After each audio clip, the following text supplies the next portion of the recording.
How to use Oyster card in London train. Using your Oyster card on the train is a breeze. Just tap in on the yellow card reader when you start your journey and tap out when you're done. The fare gets automatically deducted. Now, you can use your Oyster card on all southern trains within London Zones 1, 6, plus buses, tubes, trams, Docklands Light Railway, London Overground, TfL Rail, and most national rail services in London. To get an Oyster card or top it up, you can hit up any London Underground station, Oyster ticket stop, or even online at the on-screen website. There's also an app for that. You can top up your balance using the TfL Oyster app or at self-service ticket machines in various stations. Quick heads up.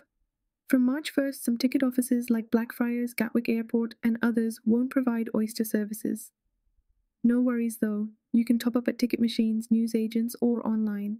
If you're heading to Gatwick Airport or Epsom, you can use your Oyster card or contactless payment for travel.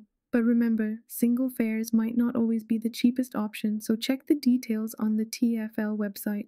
When using your Oyster card on the train, the daily amount you pay is capped, so you won't pay more than a certain limit, like a daily pass or travel card. Sweet, right?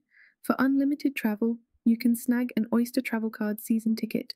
It's your pass to roam around National Rail, London Overground, Underground, buses, and more within London Zones 1, 9. So that's the lowdown on using your Oyster card on London trains. Easy peasy. Hope this helps you navigate London travel hassle-free. Thanks for watching.